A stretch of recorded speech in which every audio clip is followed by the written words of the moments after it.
It's 11 a.m. Eastern Time. It's LinkedIn Live, Hour of Empower. The word of the day is truth. I think it's such a beautiful word, and we spend a lot of time thinking about it, but really, do we fully appreciate and understand the context and of what it can be and how you can use words in new ways that maybe you never thought of before? With that said, chat's open. We very much depend on you to direct us in our conversation today. Hopefully, we can provide a lot of valuable takeaways that you can use and justify your time, thought, and effort today. With that, I'd love to reintroduce Sarah Dawkins to you. She has been such a favorite on the show. Been here for months, and not only are we helping people learn, but we're learning ourselves with the people and really enjoy the opportunity to continue to share whatever we're learning along the way. So with that, before chat takes over, Sarah, why don't you say hello and catch everybody up and your initial thoughts on truth. Hi, everyone, and thanks for joining us. Truth, it's such a massive word, isn't it? Such a small word with so many different meanings. And when I first thought about that word, I'm like, oh, okay, yeah, so what's my truth? What's the truth for me? What do I see as the truth that I believe in? But having done a little bit of a reading around, there's so many different elements to it. And a lot of philosophers talk about truth. So what I've had to write it down because there's just so much information around it. So I've found some different theories around truth, and there's coherence theory, which is the truth is a set of coherent propositions from which truth statements are developed. So it's looking at truth logically and what seems to be the truth within what there is. There's a consensus of theory of truth, which is about what most people believe to be the truth. There's correspondence truth, so the truth corresponds to actuality, what's happening around us. There's a linguistic theory of truth, which is the truth is the product of language. And there's the pragmatic theory of truth, which is truth is tested as functionally valid, i.e. it works in the real world. I mean, it's such a simple word that we all think, well, what's the truth for me? But there's so much more to it than even I was aware. And I'm assuming I'm not alone, that a lot of other people have no idea of the origins. Obviously, some people will, but there'll be a lot in my camp that see truth as what is the truth, what as in what's not a lie, what's really happening, what's right for me, what do I feel? And I think as well, the truth is about how does it feel within you? Because there might be people might think something's a truth for them that doesn't sit well for us. So that might be their truth, their reality, but it's not our reality. So what is your reality? What is true for you? And know that that might not be true for somebody else. Yeah, that's wonderful. I mean, we could almost end it there, and there's an hour worth of value. And I think what Sarah demonstrates is how many different truths there are based on where you are, who you are, what you're involved in. And truth tends to be, I think, confused with fact. And a fact is typically what it is. So if someone says they drove 10 minutes according to their watch, that that fact probably won't change. Yeah. But I do believe truth is dynamic based on your knowledge, what you learn, and you find out, well, I thought that was the truth, but there's more to it. Yes. Or that truth applied to that event, but it's really not something I would take as something to base my decisions on. So if you look at truth changing with you, with outside of you, and what works for you, and then also realize the untruths you've been carrying that may have applied, that you may have believed in, but you decided to just put them in the corner, and instead of revisiting them and say, you know, boy, did I really think this at that time? Did I really follow that truth that I believed in? Right? So there's perception, there's reality, there's people who influence your truth. If you're somewhere and everybody, three people say, I love this, the truth will be, it's a lovable thing. Now, if you find it to be lovable or the same way, but you will get influenced by other people's truths that they communicate with you. So really, I think like everything we talk about, it's who's the master of their words, of their meanings, and who can curate them to make them as relevant and to the moment as possible. So with that said, I want to introduce some people. I've never seen this gentleman. Great. Thank you for being here. Minerva's here. Minerva's just tremendous, wonderful lady. Truth is paramount for success. Well, you're always better off basing things on something you believe in or have some confidence in, and that, you know, that confidence drives your ability to share it and communicate it. Hello, Ashif. And he says, hello, Sunday Souls. The truth changed my life. I look forward to sharing. Well, it's so great for you to say that. Ashif comes here every day, contributes so many wonderful quotes and insights. And I've been urging Ashif to come on the show, you know, because he's such a part of it anyways. It's excellent to meet you all. I appreciate to be here. Minerva comes back with truth has enormous magnitudes to obtains one blueprint for life. It holds trust, abilities, and capabilities. It's security for goals. You know, I'm so with that, Minerva, because truth is all about trust in a lot of ways. And when you trust somebody, you believe what they say to be true. And hopefully you communicate in truth with them. So things move faster, less opaque. And the question why always comes in when what somebody thought was true turned out to be untrue. And they were the only ones who knew that at that time, and everybody else knew the truth. And, you know, it's almost like, why didn't you let me in? It's not so much what the fact was or the activity, or why didn't you trust me to tell me? And, you know, that's key, is one success leads to another. One disappointment takes truth out of the picture, because once someone has betrayed you, everything they say or do is questionable. Right? And you're still dealing with the hurt. You know, it's one thing if you bet on something it didn't win. Well, that was a race. That was something. Here's a new race.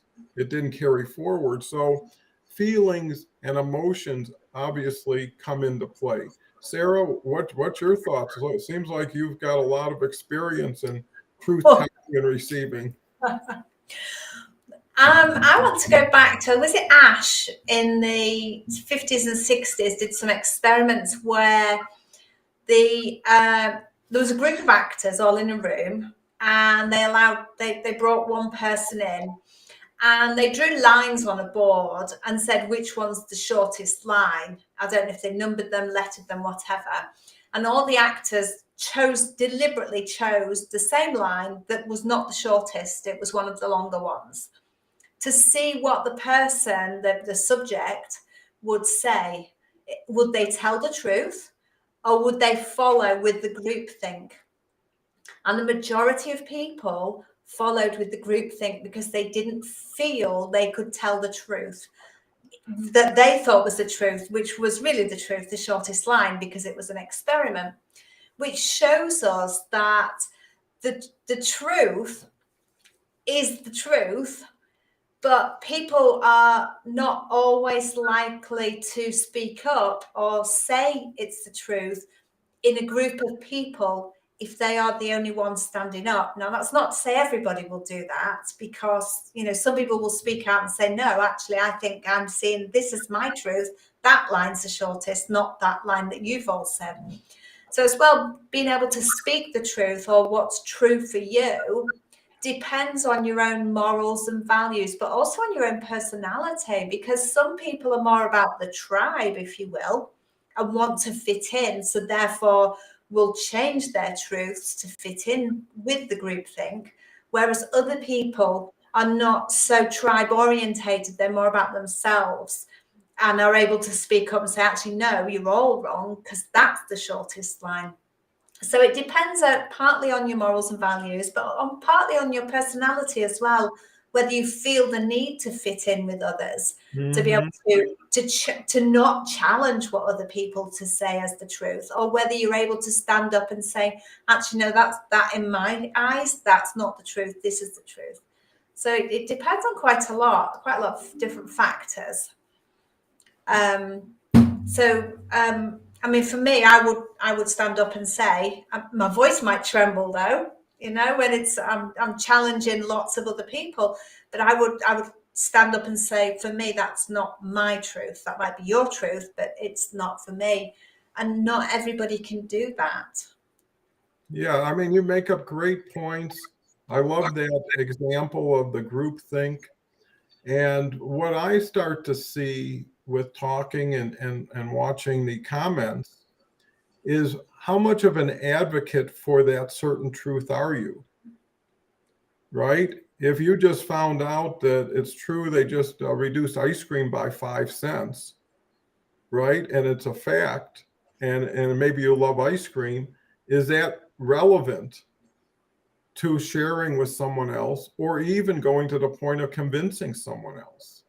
But if you have something that's heartfelt, something that drives you, something that you have a passion for, it is like a part of you that you defend, that you support, that you advocate for, and you feel proud of it because you know you didn't walk away from yourself. When you're walking away from the price of an ice cream or a simple fact, if someone says, well, that player was much better than that player, and and you, like you say, your truth doesn't tell you that and their truth doesn't tell them that, you can have opposite truths that still serve the purpose.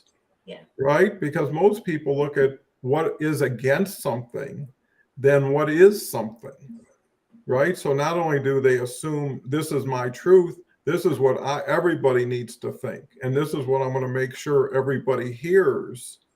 And now it's not true anymore because it left it and it became you. And now you're using it for you as you be you. Yeah. And I think if you're totally honest and truthful, and people around you don't respect, appreciate that, you're with the wrong people, not the wrong truth. You know, I was just talking to Sarah. So many people don't do better because they don't aim higher. You know, and by aiming lower, honestly, is harder than aiming higher, because what I'm discovering is poor people can't afford to be rich. You know, they can't get the education, they can't get the access, right? And there should be all of that. But if people are going to somebody who doesn't have what they need, it doesn't matter how truthful, how important it is, it's not going to happen. You know, it's like yelling at the furnace, say, give me fire, I'll give you wood. You know, it has to have that wood inside of itself. So I think these discussions are so cool because so many people take the truth from outside and bring them inside when it's apples and oranges, you know, where they should just go to another fertile ground, plant their seeds, entice their community, or even more importantly, find out who's telling your truth already. Yes. Right? So Sarah, what do you think about that? Yes, I love that, Don. And it's about having the courage and confidence to stand up and say what you believe is your truth morally and justly. And you might well find that people within your circle might start to fall away from you because they no longer see life or whatever the subject is through the lenses that you're seeing it. So we have to be okay with that. If we want to speak what we believe is truthful for us, we have to be okay with it's not going to be other people's truths. And some of those people will leave our side. But as you've just said, other people will come on in because they align with what we're saying. They have the same truths as we believe as well. And in that, you kind of find your tribe, if you like. Your vibe attracts your tribe. So whatever it is that you're believing, you will find that around you with the people near where you live and online. But something to be really careful and cautious of, because I've seen a lot of it on social media, is that when people come in and challenge your beliefs that you believe to be true, there's people that will get upset about that and block those people on social media. And rather than keeping that mind open as, is this what I think really true? Let's look at why they're challenging it. Is there some truth in their challenge? When they block those people, what all they're doing is they're producing what we call an echo chamber. So they're only talking to people who believe the same as them. So their beliefs are never going to be challenged. And I think we do need our beliefs challenged at times to make us think, is what I believe really true? Now, most of us don't like it because our ego gets in the way. But if we can just set our ego to the side and go, is there some truth in what they're saying? Is what I believe to be true potentially not true? Because now I've heard some different information that's making me challenge my own beliefs. So it's really good to have these diverse conversations to see if what I believe is factual and is the truth. And know that it's okay to change our minds, that what we believed once is okay to suddenly change when new information comes about, and change our beliefs. It's not a sign of weakness. It's a sign of courage and strength that we can remain open-minded to new information, because quite often we can cut that new information off and, as I say, live in that echo chamber. So our whole world revolves around what we believe to be true, and we just don't listen to anybody else because they're not speaking our truth. So we need to be careful we don't do that. Yeah, it looks like you studied this all your life, this subject. You seem to have so much depth and richness to the word truth. And what comes to me, and that's the beauty of these conversations, if there wasn't even an audience, this would be great to do with Sarah every other week just for us, right? Just to promote thought ideas and everything else. But when you bring the audience in, and now everybody's sharing across and around and with, that's when all of a sudden the value goes up so much more. And to the point Sarah was making, what came to mind is, when did you find the truth of what it is that's true to you now? You weren't born with it. For years, you didn't have it. And that means you were just like the person who doesn't have it yet. You were that person that somehow got introduced or experienced something that said, this is my truth. Or when it comes to this is the truth. So when I'm driving on ice, I know the truth is slow down. Right? But I didn't always know that until I slid or understood what it was. So you almost have to experience something to confirm truth to you, right? How many kids you say, don't go that fast, and they think you're kidding, or that doesn't apply to them. And then somehow their bicycle falls, and all of a sudden harsh reality shows up. There is something to this. And I think, like every word and every situation in life, it's all about balance and respect. If you can have a truthful discussion, you can talk about all different truths, as long as everybody respects everybody's thoughts, feelings, emotions. Too many people come in with a sledgehammer when they can come in with a feather. And it's because their thought isn't strong enough. Their delivery has to be. They're into drama. They're into, you know, production value. And it really is reach. That's the most important. Who are you talking to, and how much of a penetration is it having? And do people get better little by little every day by just hearing little by little every day? And that's where consistency, and find people that you're comfortable with, whatever it is, even if they don't believe like you, but if they're comforting, if they're inviting, if they're respectful, there's nothing wrong with diversity of thought and ideas, because, you know, initially you hear something you don't believe in or don't like, and your natural tendency is to defend or deny or justify. But later on, after a day or so of thinking, some of that might resonate, and you say, well, I'll just take a tidbit of that, which is true, because not everything is 100% wrong in what someone believes. It could be the last thing they added to it that like turns it all around. But why not look at all of it before that and pick and choose? When you go to the grocery store, I guarantee you, you never buy, in most cases, the same thing every time you visit, right? You'll add an apple, a pear, maybe you're cooking something. So your menu changes, your shopping list changes. It's the same thing when you're looking for thoughts and ideas. You pick the good ones, decide you're going to pass and not invest in those. And I think you get to be part of everything you do, and everything is a new day. So let's get back to these comments, because they came in kind of, and you know, there is a lag. So when there's, and actually after the show, there'll be comments. So if you're not addressed on the show, it's not because of us, it's because of the system. Paul says, grateful to be here, listen today. I love this topic. My grandparents always said the truth hurts because it will set you free.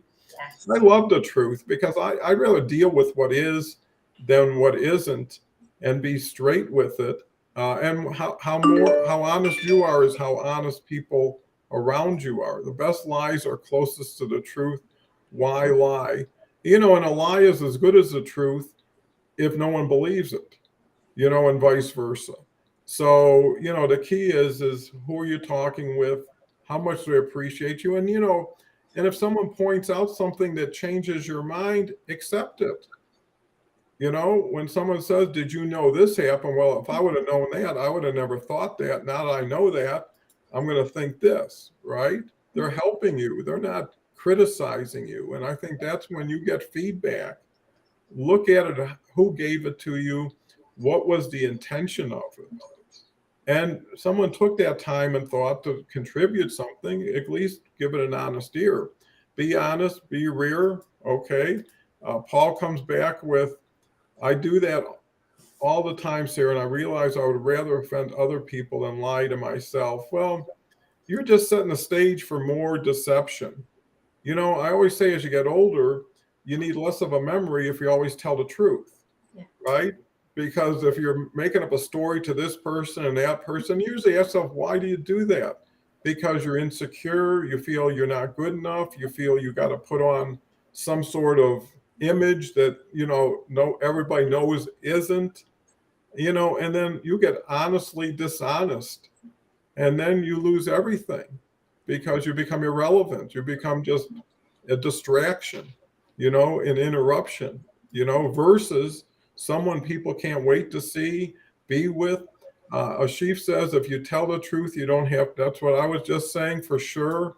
And, you know, it is what it is. And you are who you are. Be proud of who you are and what it is, or change who you are and what it is. You have two choices. You don't have to accept what people don't want to accept from you, right? When you're a service-driven person, it's always what do they want or need, not what I feel like I want to give them today, as if they're just an open receptacle and you could put anything in and they're happy with it, because that really gives you pause to say, how am I reacting with people? I mean, truth is one way, but being punctual, being congenial, I mean, there's so many attributes one could get better at, and it is a performance. You know, it is something hopefully you dress up for, you learn your lines for, you become pleasant because you're looking to gather something from the person. The more safe it is, the more honoring it is, the more that person's going to share, right? And I think that if that's the key, is getting more return on time investment, that's where you should do. I find that truth and integrity are so similar. I look at it as doing the right thing is usually always the most uncomfortable things. Well, sometimes I look at the right thing as the most comfortable because I like it that way. Some people look at everything in life as they're always going uphill, fighting a battle, and just making it. And some people start the day way on top, fulfilled, excited, hopeful. So when someone comes at them, it's like, it's like chopping a little piece of the ice off, and it doesn't shatter everything. I know so many people, one word can make them go from happy to sad in an instant. And it's like, what do you listen to that person for? What do you care? You say that because that's who you are and that's who your truth is. But honestly, you're shaming that person, and you should actually point out, well, you don't give yourself enough credit for what you did here and what you did there. And you're just assuming that. And, I think perspective, context, friendship is so important because sometimes without a friend, you can't be honest. Sometimes if you tell somebody something exactly how they're going to feel and react, which is going to make you feel worse. And there is that question, do I say something? And it's not because I want to hold something back, it's because I know they're going to get hurt by it.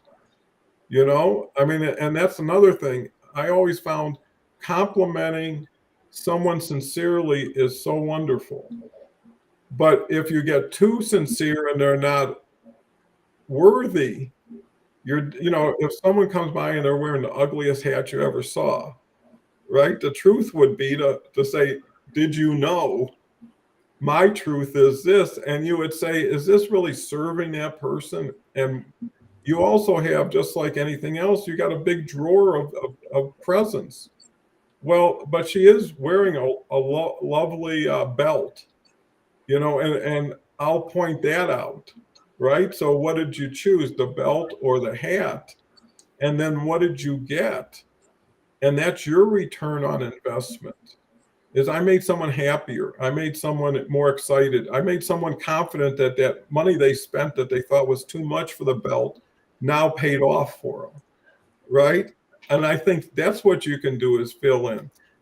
Minerva says, untruth will always catch up with you. It's a dangerous practice to expand, cover up, or make false representations of oneself. It can hinder you for life. Be honest. Don't inflate. You will accomplish in the right time. Cheers. What's your thoughts, Sarah? Yeah, I'm big into always tell the truth if you can, but taking into considerations other people's feelings.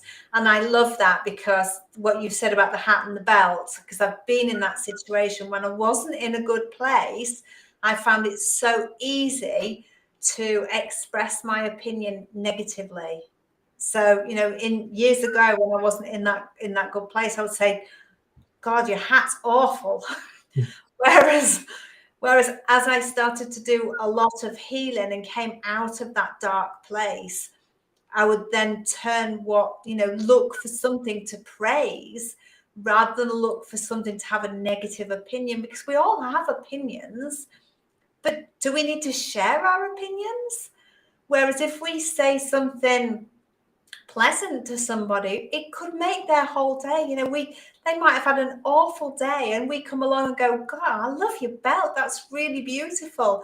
That's suddenly put a smile on their face, and we have that power and ability. So do we tell the truth, your hat's awful, or do we tell the truth, your belt is beautiful? We always have that choice. There's so many choices we have in life. So let's choose to not upset people deliberately, because it's about understanding how our words land on people. And some people wouldn't be offended if you said your hat's really awful. They will I like it and that's all that matters. But other people would be really offended, and that again comes back to those personalities who are about what the group think of them, what their tribe think of them. Are they accepted in that tribe? So to say that the hat is awful to that kind of a personality would be devastating for them. Whereas to say it's, I don't like your hat to somebody who doesn't care about the tribe, who is more about themselves and doesn't feel the need for validation through the tribe, it wouldn't have the same devastating effects. But it's always about understanding how our words will land with that person, and coming back to choice. Do I tell them about the belt, or do I tell them about the hat? We've always got that choice, and it's just being aware of how we affect other people, because we can all have bad days as well, and we might not have been affected previously, but today everything's gone wrong, and now suddenly that what wouldn't have affected us badly in the past could affect us badly today. So it's always, we really must look at or understand how our words will land, even if we think we know that person. There is the potential for them to be upset by our words purely because they're having a bad day. So, and I read earlier the what's it called, The Inconvenient Truth. And yeah, most people would like an inconvenient, a lie rather than an inconvenient truth. And it always takes me to the picture I've seen on the internet of the lady stepping out of the bath, and I think somebody's stolen her clothes. And it's true, most people would prefer a little lie than an inconvenient truth. So it's about our perspective. What perspective have we got versus what perspective have they got? Because our truth can be fluid within those times of us feeling good or feeling bad. Yeah, absolutely. Because I think, to your point, which is so valuable, is don't assume too much too early. Yeah. And a good method would be to ask the question before you gave the answer. What do you, by the way, what do you think about your hat? And don't do it in a negative way, just in a curious way. Yeah. I'm really interested what or something that's, when they tell you the context of buying that hat or having it. Maybe it was my aunt, who I love so much. Yeah. And on her anniversary or birthday, I take it out and wear it that day. Now, that would be completely understandable. And maybe your superficial aesthetic view of it pales in comparison to the history or tradition of it. Yeah.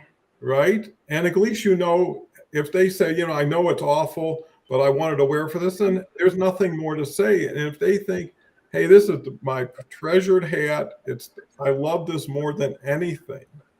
But your earlier point, respect that as their truth. And your truth has nothing to do with theirs, because it's their hat. It's not yours. You'll never wear it. You'll never have to worry about what comes with it. And it also tends to say, is it fashion I'm motivated toward, or substance? Some people could care less what you wear when you're with them. It's big, hey, just get comfortable. Yeah. Don't worry about if it fits and you're happy, you love the colors. But the people who are picky and particular are majoring in the minors. Yeah. Right? Instead of saying, I want to see how your heart looks today or how it shows up. I want to hear your deep thoughts that are so wonderful when they start flowing. Wouldn't that be better than, what'd you wear this for? Yeah. Or you need to go home and change. And, I get that sometimes too with, I talk to some really important, in their minds, people, and they already kind of set the ground rules for how they do things. Right? Instead of even having a conversation, and I even had some things, we don't need to have an introductory call because of this, and this. But it tells me so much about who they've become, not so much who they used to be. And again, it was the numbers, it was the celebrity that now they're riding, versus every day I have to earn my keep in this world. Every day I have to be humble. And there are great, important people who are humble, who practice that because, they're into it But at the same time, a stranger is not the same as someone who's familiar. And how you treat strangers tells you more about who you are Yeah. than how you treat people that you know. And that should be something to check. Am I disregard? Because, at the end of the day, a person's a person. Yeah. Everybody's got a life. Everybody's got a story. Everybody's story is important to them and made a difference for them. And that's what I think about the truth is, are you a truth seeker or just a truth namer? Is that your goal? Let's cover some more comments. Paul says, there's also an argument you can make that truth is subjective because for many of us, it's from our experience and people we met. And sometimes your truth is a lie you tell yourself to somehow get through. How many people don't want to face the reality of where they are? And some things honestly won't change. You can't be a year earlier than you just were, right? That's a fact, and there's a time when even people say, why don't they just grow up? What are they trying to act like they're 20 when they're 50? With what they do, how they do it, because it's not congruent. It's not a judgment as their choice. It's a judgment that they don't understand their truth is not shining through anymore.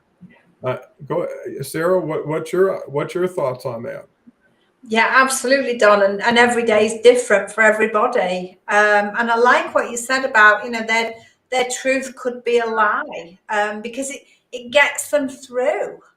How many people think that they're worse than they are? They're worse off. They haven't got what they want, and they put themselves down because they're comparing themselves to other people. But as you've just said, all our journeys are different, all our experiences are different, and we view our lives through our own life experiences. So all we can do is look back at where we've come from to where we are now, rather than looking at other people and saying, well, they've got all that, and and I haven't got that. No, but I've got more now than I did when I was younger. So it's about understanding our own lives, our own journeys, and our own experiences. And the truth is that we've all got to where we are because of what we've done, the adversities that we've come through, but also the blessings that we've had in our life as well, and abundance. There's abundance all around us. But a lot of people, feel that abundance is only monetary value. But there's an abundance of plants, of food that can be grown, of all sorts of different things, of friends. So we can, if we change the way we look at things, the way we look at things change. Was that Wayne Dyer said that? And so when we look at our lives differently and see how far we've come on our journey and where we're at through all our... I think your voice has changed. Yeah. Well, you might want to, I don't know, you might want to sign off, sign back in. Yeah, it's different. It's squeaky.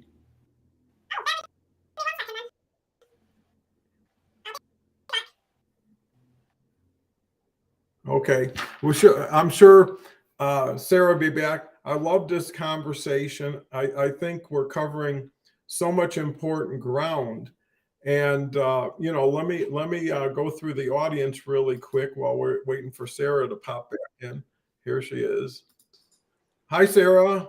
Hey, is that better? Much better. Yeah, you got. See, I just know sometimes it's just in and out, and you're back to normal. So, with what you were saying,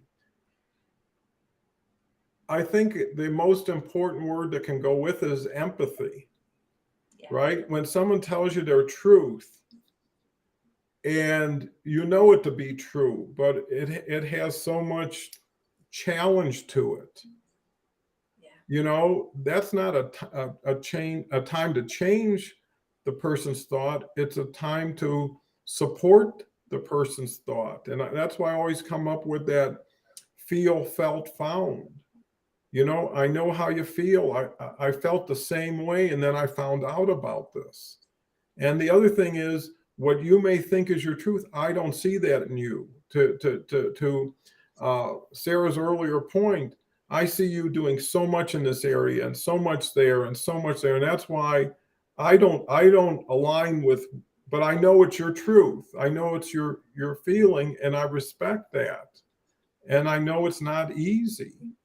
But you know, once someone gets and puts their arm around you and says, you know what, you're okay, we're okay, it's going to be okay. And that's enough for someone to say, you know, I'm good again. You know, I'm on top of it. Thank you. Because some people fall down and can't get up. For whatever reason. And why give them education when you can just give them a hand and help them up and get them on their way? And you know what that does? That person will never forget you and will be your friend when you're in that situation, because they know how it was for them to receive it. You know, I mean, I was kind of babysitting my grandkids yesterday with Ann, my wife. And, you know, my 12-year-old granddaughter is now getting to be able to handle things without anybody home. You know, so we just decided we'll come over for dinner because her parents went to some event like at 5. We got over around 5:30. And we decided we'll leave at 7:30 and she'll still have 2-3 hours. And the whole thing, it was, I'm so proud you're getting so responsible to take care of the house. And, you know, and that's first experiences, right? And when someone can continue to know where you are and know what it might benefit you, to know that you're supported, that you're appreciated, that people are aware of what you're doing. Now it becomes fun, right? Because I'm doing something right versus someone, you know, they say by the time a child reaches 5, they've heard 25,000 no's and 5,000 yeses, you know? And when you keep saying, don't touch the stove, don't go in the street, don't do this, it's all no's, like stay away from things, versus thank you so much for not touching the stove. That was very smart of you. It's the same message, but it's presented in, oh, you understood touching the stove. Boy, that was so smart. And all of a sudden they smile, right? And they're happy. And what they say is, if I don't touch the stove, not only won't I get hurt, but someone will recognize that as a quality of mine. You know, and you're the one who can drive those thoughts, those memories. You know, I always want to be the grandfather who is always fun, always supportive, because it's easy to do, because like every meal, it's one at a time. And if you say, I'm always going to be like this around these people, they have nothing but that to work with. And it's not how they think of me. It's like, what did that allow them to get going faster or better or more confidence? So Sarah, what's your thoughts? Yeah, just want to follow on with that, Don, because while you were talking, made me think about something. When we hear, I know, objections and opinions from others that don't resonate well with us, we do ourselves a favor if we can try and remain open-minded, put our ego out of the way, try and remain open-minded and ask ourselves, is there any truth in what they've just said? Is there a small element of truth in what they've just said? Why would they say that to us if it wasn't true for them? So, and that's, you know, when I'm working with people, I get them to look at that. Is there any truth in what you've heard from other people? And it's not that we want to do ourselves down. It's just that it helps us to remain open-minded, but also helps us on our own journey to understand ourselves a bit more, because our ego is there to try and protect us, really. But it puts up so many walls and barriers that it can get in our way. And, you know, somebody else's truth can really rankle us. But actually, if we can look at it from a calm place with an open mind, well, what is there some truth in that? Why would they say that? And what is it that I potentially need to change within myself so that I'm not seen as however that person observes me. So that there are things we can do for ourselves to help ourselves, but we have to be open-minded to take on board what our ego thinks is just a derogatory, if you will. Well, I think that really points to responding and not reacting to things. And all of a sudden, if something is like taking you off guard or wow, the best thing one can do, if one can do it, is ask, why did you say that? I mean, the words are the words, right? So you can't say they weren't what you said, but the question is, why would you say that? You know, and again, do it in a curious way, not in a condescending or a power way. Is what were you intending me to think after hearing that or feel? And, you know, then some people have to take responsibility. And how honest are they? And some will say, I didn't mean it. I didn't mean it like that. And again, depends on how they explain. They say, okay, but you'll never forget. You know, it's like, how do you unring a bell? You know, you can't. And that's why I always tell everybody, don't put anything out there that if it was on the front page of the newspaper, you would be embarrassed by. Right. And why do you need to? And it's a control situation. Well, I was just out of control. I got caught up in this and I said that. I didn't mean it. And, you know, that's understandable, but that doesn't erase it all, because what it says, it was always there. It just took something to make it come to the surface. And, you know, you got to call it when it starts, or that becomes a precedent. And then it's like, I mentioned this to you, it didn't seem to be a problem when I brought it up. And meanwhile, it seems to be a problem and you never told me about it. So now you're the untruthful person, you know, who didn't respond. And it's like, hey, if it's going to be, let's just do it now. Right? If that's how it is, let's resolve it and move forward, or whatever it takes us. But it shows you're strong. Yeah. You can reverse gear and a drive if you need it, or a neutral if that's even something that's appropriate. And people tend to not be as courageous as they show themselves to be. And sometimes when they're called out, they learn this is not a person I want to play with. You know, they're not easy prey, and they don't. And it, you know, the other thing is they're looking for reaction. If you say, are you kidding me? Is this a joke? Are you really serious? You know, and then it puts somebody on their heels maybe, but it also explain, right? If this is a conversation, we need to go until I feel I'm comfortable. And, you know, the thing is I think it's only fair that nobody likes surprises.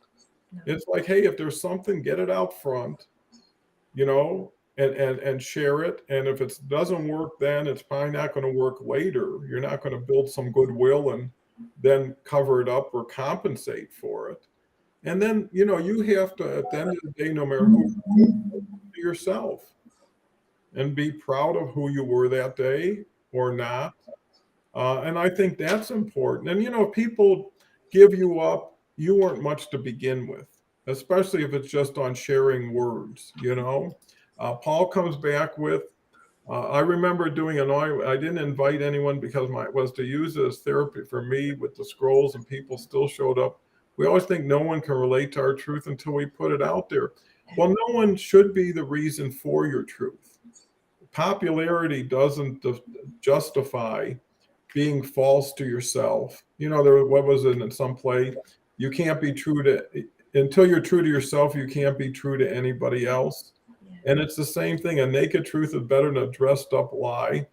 You know, and afterwards, again, if you choose the right words and the right way of delivering them, there's nothing you can say to offend somebody. Or you should also be careful to know, what do I do to soften this a little bit if I can and still get my message? You know, lies are burdens for yourself and live happily.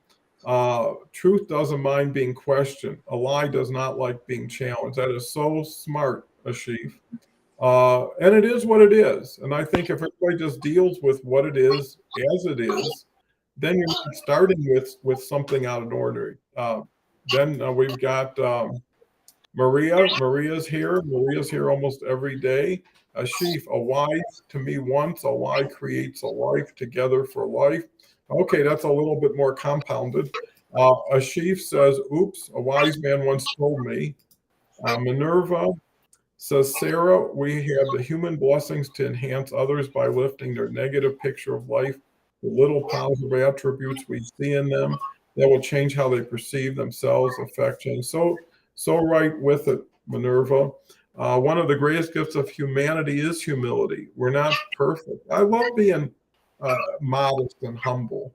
It makes it easier. You know, you meet everybody at a smaller common denominator. There lies a difference between truth and honesty. Well, look who's here. Leslie Flowers, who was here yesterday. Unbelievable lady. Sounds like helium is involved. Yeah, I'm getting a little bit backslash. Right? There are many truths as people. Maria says that depends on the people, Don. People do forget what you do for them. That is the harsh truth when you know someone integrity. Of course. And that's what life is, full of surprises. We all have egos most of the time. They're a force for good, especially in business environments where individual talent, ambition, and confidence are major factors. Well, that's a mouthful. And definitely true. Don, I like your new hat. Well, got to keep changing. That's the truth. A wise man once shared, lies create a life. Be ready to live a lifetime. So great. Sarah, what's your thoughts?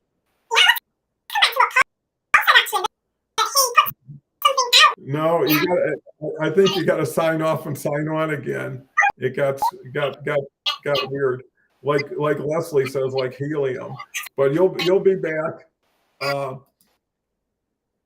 Sarah is always kind and warm guest. Always like listening to her perspectives. So true, Christopher. I can't tell you what an honor and a pleasure it is to be with Sarah every other Sunday and kind of pick up where we left off.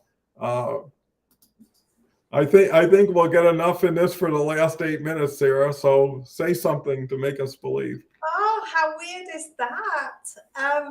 Now let's come back to what Paul said about he put something out there for his own therapy, but actually found that it resonated with some people. And that's the beauty of actually being your authentic self, sharing your own truths. That there will always be people that resonate with it. And some people will be frightened to speak the truths that they want to say. So when other people say it, and again, this goes back to the experiments in the 50s and 60s, that it only takes one person to stand up and say something to help other people find the courage to stand up and say the same thing. But many people won't stand up and say something unless they see others saying the same thing. So if we can stand in our truth, so to speak, and speak out, we enable other people who align with what we're saying to stand up in their truth as well and to all speak out together. And I read something earlier, actually, it said, truth rests with the minority because they have an opinion. The majority is illusory because it's formed by people without opinions, as in groupthink. So when the minority of the opinionated ones and stand up and say, no, this is the truth, what you're seeing is not truth, it's an illusion, if you will, that it makes the minority the stronger group of people. If that makes sense. Yeah, it makes perfect sense in today's world with AI and with bots and everything else. You don't know if it's a person, you don't know if it's a machine, you don't know if it's their thoughts, if it's something that just got delivered to them. And that's what I love about live streams is you see the person in the moment. There's no question about authenticity, originality, and you get to feel the person in the moment. And everything else has lost a lot of that spontaneity or responsiveness. And one other aspect that I think is so important with the truth is searching for it, continually searching for new truth, for more truth, never accepting that what you have is the final chapter. And that way you are open to new ideas because you're searching for them, you're waiting for them. You know, if someone says, I've got a new way to save you 10 minutes, like I've been waiting for that answer for a long time. Please share it with me, you know, or how do I make sure when I do hard-boiled eggs, the shells come off easily? I mean, that's like a question that people are in the egg salad ask themselves all the time, you know, and it could be little truths that lead to bigger truths. You know, how much can someone accept and digest? Well, you know, if I told them all of that, it's never going to get anywhere. But if I inch towards it, bring them along, and here's the other beautiful thing, allow people to learn the truth, believing it was them who found the truth, as opposed to, I just gave you a gift, now use it and thank me for the rest of your life. Did you know what you just said could mean this, right? And now all of a sudden it's like, well, that might be a new way of looking at things. But it gave them the benefit of, it was because of what you just said that came to my mind. Hey, you're already there. You already figured it out. And you know, there's that golden rule versus the platinum rule. And the golden rule is do unto others as you want done unto yourself. But the platinum rule is do unto others as they want done unto themselves, right? You could say, I know everybody likes vanilla ice cream because I do. And someone could say, well, to be honest, I'd rather have chocolate. And at that point, who are you serving?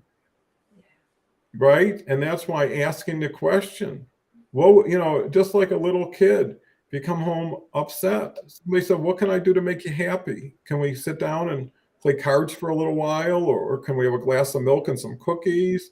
Or look at some photos or whatever it is? Ask what it is that is troubling somebody. Why do I feel that you're unhappy right now? Is there something I could do?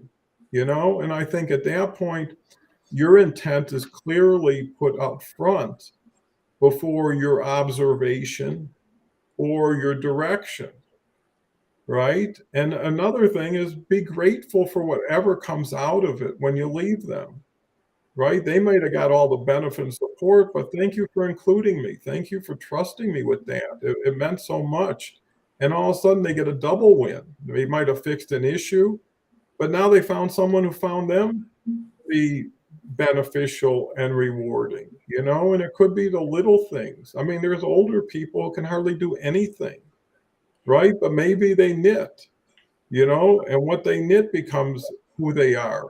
And by acknowledging that and sharing that, pretty soon you'll get a hat probably or a scarf in addition to it.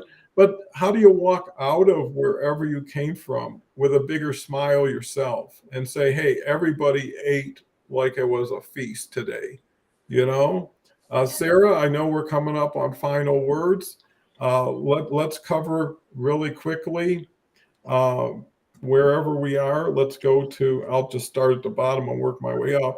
Ashif says, honesty is more than not lying. It is truth telling, truth speaking, truth loving. James E. Foss. I love how you share who it's from, right? Because that honors them too.